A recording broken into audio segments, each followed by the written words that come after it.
साथियों, आप सभी का इस प्लेटफॉर्म पर स्वागत है। यहाँ पर हम लोग घटनाचित्र पब्लिकेशन के द्वारा जो राज्य जीएस दृष्टि उत्तर प्रदेश नामक मैगजीन निकाली गई है, जिसमें उत्तर प्रदेश के संबंध में तथ्यों को चित्रात्मक ढंग से प्रस्तुत किया गया है, उसको यहाँ पर देख रहे हैं। और आज के वीडियो में हम लोग भौतिक विभाग उत्तर प्रदेश तथा उत्तर प्रदेश की जलवायु और उत्तर प्रदेश की मिट्टियों के संबंध में यहाँ पर चर्चा करेंगे। तो चलिए प्रारंभ करते हैं। देखिए, उत्तराखंड के गठन से पूर्व राज्य के 3 भूभाग थे। कौन कौन से? पर्वतीय क्षेत्र, मैदानी क्षेत्र और दक्षिण का पठारी क्षेत्र। तो 3 क्षेत्र थे, पर्वतीय क्षेत्र, मैदानी क्षेत्र तथा दक्षिण का पठारी क्षेत्र। उत्तराखंड के गठन के बाद पूरा पर्वतीय क्षेत्र जो है वो उत्तर प्रदेश से अलग हो गया और अब इस पर्वतीय क्षेत्र से लगा हुआ भाबर तराई क्षेत्र ही उत्तर प्रदेश में बचा हुआ है। उत्तर प्रदेश को वर्तमान में मुख्यतः 3 प्राकृतिक प्रदेशों में विभाजित किया गया है। तो ये कौन से हैं? पहला है आपका जो प्राकृतिक प्रदेश है उत्तर प्रदेश का, 3 जो क्षेत्र हैं ये कौन से हैं? एक है भाबर एवं तराई का प्रदेश, दूसरा है गंगा यमुना का मैदान और तीसरा है दक्षिण का पठारी प्रदेश। यहाँ ध्यान रखिएगा कि भाबर एवं तराई प्रदेश जो है ये पश्चिम में सहारनपुर से लेकर के पूर्व में देवरिया एवं कुशीनगर पडरौना तक एक पतली सी पट्टी के रूप में फैला हुआ है। यदि अब हम भाबर क्षेत्र के बारे में बात करें तो भाबर क्षेत्र किसको कहेंगे? तो कंकड़ों या कंकड़ पत्थरों से निर्मित पर्वतीय भूभाग है यह, और इसका विस्तार जो है वो बिजनौर, सहारनपुर, पीलीभीत, शाहजहांपुर एवं लखीमपुर खीरी आदि जिलों में है। और वहीं इसकी विशेषताएं क्या हैं? तो पश्चिम से पूर्व की ओर बढ़ने पर चौड़ाई में कमी होती है और नदियों का लुप्त हो जाना यहाँ पर इसकी विशेषताओं में, मतलब यहाँ पर आप देखेंगे तो नदियाँ लुप्त प्राय दिखाई पड़ती हैं। इसके अतिरिक्त तराई क्षेत्र की बात करें, ये हमने भाबर की बात की, भाबर एवं तराई क्षेत्र की बात करें तो महीन अवसादों से निर्मित भाबर क्षेत्र के दक्षिण में दलदली एवं गाद मिट्टी वाला क्षेत्र जो है ये तराई क्षेत्र कहलाता है। इसका विस्तार कहाँ पे? सहारनपुर, बिजनौर, बरेली से लेकर के महाराजगंज, देवरिया आदि जिलों से संबंधित है। और इसकी विशेषताओं में क्या है? तो गन्ना, गेहूँ, जूट आदि फसलों का अधिक पैदावार यहाँ पर होती है। घने जंगल और लंबे हाथी घासों से ढका हुआ क्षेत्र है यह, और इसके अतिरिक्त भूमि सुधार कार्यों के कारण चौड़ाई में कमी हुई है, जिससे उपजाऊ भूमि किसानों को प्राप्त हुई है। भूमि सुधार कार्यों के कारण चौड़ाई में जो है कमी हुई है, जिससे उपजाऊ भूमि जो है वो किसानों को प्राप्त हुई है। अब आगे हम लोग बात करते हैं गंगा यमुना के विस्तृत मैदानी प्रदेश के बारे में। तो देखिए, इसको भी 3 हिस्सों में बांट सकते हैं। गंगा यमुना का ऊपरी मैदान, गंगा का मध्य मैदानी प्रदेश और गंगा का पूर्वी मैदान। तो गंगा यमुना का जो ऊपरी मैदान है इसका विस्तार देखेंगे तो लगभग 500 किलोमीटर लंबी एवं 80 किलोमीटर चौड़ी पट्टी के रूप में है। और वहीं गंगा का मध्य मैदानी प्रदेश का जो विस्तार है यह उत्तर प्रदेश के सहारनपुर, बिजनौर, मेरठ, मुजफ्फरनगर, बुलंदशहर, अलीगढ़, हाथरस, मथुरा, आगरा, मैनपुरी, एटा, बदायूं, मुरादाबाद तथा बरेली जिलों में इसका विस्तार है। वहीं गंगा के पूर्वी मैदान का विस्तार जो है उत्तर प्रदेश के वाराणसी, जौनपुर, गाजीपुर, आजमगढ़, बलिया, मिर्जापुर, सोनभद्र एवं भदोही जिलों में विस्तार है। यहाँ ध्यान रखिएगा कि गंगा यमुना के विस्तृत मैदानी प्रदेश की समुद्र तल से औसत ऊंचाई कितनी है? 300 मीटर है। अब बात करते हैं उत्तर प्रदेश के दक्षिण का पठारी प्रदेश संबंधी विशिष्ट तथ्यों के बारे में। तो चूंकि 3 हिस्सों में बटा हुआ है उत्तर प्रदेश, जिसमें से हमने भाबर एवं तराई का प्रदेश के बारे में बात कर ली है, गंगा यमुना के मैदान के बारे में भी बात कर ली है। अब हम लोग बात करेंगे दक्षिण के पठारी प्रदेश के बारे में। तो इसका जो क्षेत्रफल है इस पूरे क्षेत्र का वो है कितना? 45,200 वर्ग किलोमीटर। इसकी सीमाएं ये देखें तो पूर्व केन नदी, पश्चिम बेतवा तथा पाहुज नदियाँ, पूर्व में केन नदी, पश्चिम में बेतवा तथा पाहुज नदियाँ, उत्तर में गंगा तथा यमुना नदियाँ तथा दक्षिण में बिंद पर्वत, इसकी सीमाएँ हैं। सम्मिलित क्षेत्र कौन सा है? तो बुंदेलखंड एवं बघेलखंड के भूभाग इसके अंतर्गत आते हैं। सामान्य ऊंचाई 300 मीटर के लगभग है। कुछ स्थानों पर ऊंचाई जो है 450 मीटर से अधिक था। मिर्जापुर, सोनभद्र जिले के कुछ स्थानों पर कैमूर और सोनकर की पहाड़ियां लगभग 600 मीटर तक ऊंची हैं। अब यदि हम लोग उत्तर प्रदेश की जलवायु के बारे में बात करें तो उत्तर प्रदेश जलवायु प्रदेश को देखें तो ये आपका आर्द्र एवं उष्ण प्रदेश के रूप में है तथा साधारण आर्द्र एवं उष्ण प्रदेश के रूप में भी है। देखिए, आर्द्र एवं उष्ण प्रदेश के रूप में देखेंगे तो जो तराई वाला क्षेत्र है तराई वाला क्षेत्र और पूर्वी उत्तर प्रदेश में ये आर्द्र एवं उष्ण प्रदेश के रूप में है, जबकि जो मैदानी वाला क्षेत्र है वो आपका साधारण आर्द्र एवं उष्ण प्रदेश के रूप में है। तो तराई क्षेत्र में क्या है, 120 से 180 सेंटीमीटर वार्षिक वर्षा होती है। पूर्वी उत्तर प्रदेश में 100 से 120 सेंटीमीटर तक वार्षिक वर्षा होती है, और मैदानी क्षेत्र में 80 से 100 सेंटीमीटर वार्षिक वर्षा होती है। वहीं यहाँ पर यदि हम लोग शीत ऋतु के बारे में बात करें, शीत ऋतु जो है, देखिए उत्तर प्रदेश की जो 3 ऋतुएं हैं, मुख्यतः 3 ऋतु है, कौन कौन सी, एक तो आपका शीत ऋतु है, दूसरा वर्षा ऋतु, तीसरा ग्रीष्म ऋतु है। देखिए कोपेन के अनुसार उत्तर प्रदेश में जलवायु का शुष्क शीत वाला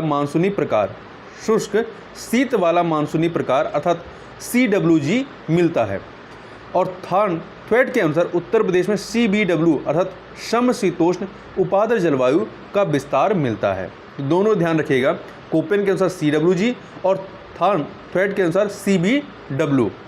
अब सबसे पहले हम लोग शीत ऋतु के बारे में बात करें, शीत ऋतु के उत्तर प्रदेश विशिष्ट तथ्यों की। तो देखिए इसकी अवधि कितनी, कब से कब तक है, अक्टूबर से फरवरी के मध्य में, और इसका सर्वाधिक ठंडा महीना कौन सा होता है, जनवरी होता है। यहाँ पर शीत ऋतु में वर्षा भी होती है, कहाँ होती है, उत्तर पश्चिम से आने वाले चक्रवातों के कारण ये वर्षा होती है, और कहाँ पर, उत्तर पश्चिम क्षेत्रों में वर्षा की मात्रा जो होती है 7 से 10 सेंटीमीटर होती है। ठीक है। तापमान की बात करें तो मैदानी क्षेत्रों में औसत अधिकतम तापमान जो है 27.2 डिग्री सेंटीग्रेड, उत्तर प्रदेश के दक्षिणी पठारी भाग में अधिकतम तापमान 28.3 डिग्री सेंटीग्रेड, जबकि न्यूनतम तापमान 13.3 डिग्री सेंटीग्रेड होता है। और वहीं उत्तर प्रदेश के पश्चिमी मैदानी तथा पर्वतीय भागों का औसत न्यूनतम तापमान कितना होता है, न्यूनतम है 10 डिग्री सेंटीग्रेड। अब बात करते हैं ग्रीष्म ऋतु की। तो इसकी अवधि क्या है ग्रीष्म ऋतु की उत्तर प्रदेश में, मध्य मार्च से लेकर के मध्य जून तक। अधिक गर्मी कहाँ पड़ती है, झांसी एवं आगरा जिलों में। सबसे कम गर्मी कहाँ पड़ती है, बरेली जिले में। और देखिए ग्रीष्म ऋतु में कुछ स्थानों पर अधिकतम तापमान रिकॉर्ड 47 डिग्री सेंटीग्रेड तापमान तक होता है। बुंदेलखंड क्षेत्र में सर्वाधिक औसत तापमान होता है, कारण कर्क रेखा की निकटता है। अधिकतम औसत तापमान 36 से 39 डिग्री सेंटीग्रेड और न्यूनतम जबकि न्यूनतम है 21 से 23 डिग्री सेंटीग्रेड। सर्वाधिक रिकॉर्ड तापमान जो होता है वो मई एवं जून माह में होता है। लू क्या होता है, लू ग्रीष्म ऋतु में पश्चिम की ओर चलने वाली शुष्क एवं गर्म हवाएं होती हैं। आगे चलते हैं, आगे हम लोग वर्षा ऋतु के बारे में बात करें तो वर्षा ऋतु से संबंधित विशिष्ट तथ्यों को देखें तो इसकी अवधि क्या है, जून के अंतिम सप्ताह से अक्टूबर तक होती है। सर्वाधिक वर्षा जुलाई एवं अगस्त माह में होती है, और इस दौरान औसत अधिकतम तापमान 32 से 34 डिग्री सेंटीग्रेड होता है, और औसत न्यूनतम तापमान 25 डिग्री सेंटीग्रेड होता है।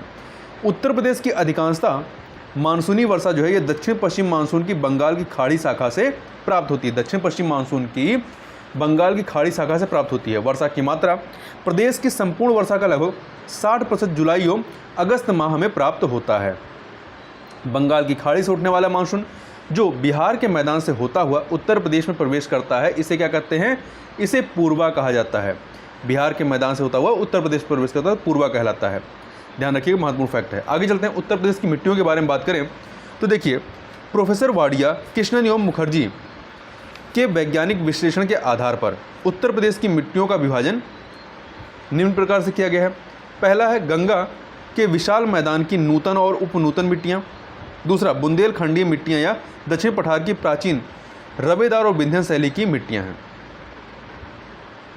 देखिए जो गंगा के विशाल मैदान की नूतन और उपनूतन मिट्टियाँ हैं, इसमें बांगर या पुरानी जलोढ़ मृदा, बांगर जो होती है पुरानी जलोढ़ मृदा होती है, जबकि खादर जो होती है ये नवीन जलोढ़ मृदा होती है।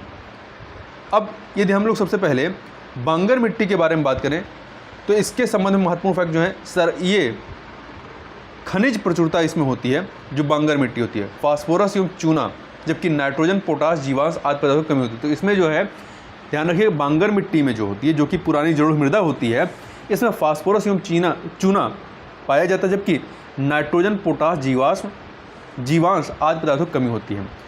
उपरहार मिट्टी, उत्तर प्रदेश के पूर्वी भाग में बांगर मिट्टी को दिया गया नाम है। उपरहार मिट्टी क्या है, बांगर मिट्टी का ही नाम है। कहाँ पर कहा जाता है, उत्तर प्रदेश के पूर्वी भाग में। बांगर मिट्टी के अन्य नामों में दोमट, मटियार, बलुई दोमट, पुरानी जलोढ़, उपरहार मिट्टी कहलाती है। ध्यान रखिएगा, उपरहार मिट्टी महत्वपूर्ण है। अब खादर मिट्टी की बात कर लेते हैं। ये नवीन जलोढ़ मृदा होती है। ठीक है। उर्वरता बांगर की अपेक्षा अधिक मात्रा में उर्वरा शक्ति इसकी होती है। खादर मिट्टी का विस्तार नदियों के बाढ़ वाले मैदान में, और इसकी विशेषता क्या होती है, हल्के रंग वाली, छिद्रयुक्त तथा महीन कणों वाली होती है। खनिज उपलब्धता की बात करें तो चूना, पोटाश, मैग्नीशियम तथा जीवांशों की अधिकता, ठीक है, चूना, पोटाश, मैग्नीशियम तथा जीवांशों की अधिकता होती है इसमें, जबकि नाइट्रोजन, फास्फोरस और ह्यूमस पदार्थों की कमी होती है। तो देखिए नाइट्रोजन की कमी आपकी जो बांगर मिट्टी होती है उसमें भी होती है, परंतु उसमें फास्फोरस की कमी, बांगर मिट्टी में फास्फोरस की कमी नहीं होती है, जबकि आपके खादर मिट्टी में जो होती है फास्फोरस की कमी होती है। खादर मिट्टी के अन्य नामों की यदि बात करें तो नवीन जलोढ़, कछारी, शिल्ट, बलुआ, मटियार, दोमट इत्यादि भी कहते हैं इसे। आगे देखते हैं भाबर पर्वतीय क्षेत्र के बारे में बात करें तो उत्तर प्रदेश में जो मिट्टी है इससे संबंधित प्रमुख तथ्यों को देखें तो देखिए भाबर पर्वतीय क्षेत्र ये मोटी रेत, कंकड़ और पत्थर से निर्मित अत्यंत छिछली मिट्टी है। नदियों का लुप्त हो जाने वाला यह क्षेत्र होता है जो भाबर पर्वतीय क्षेत्र होता है।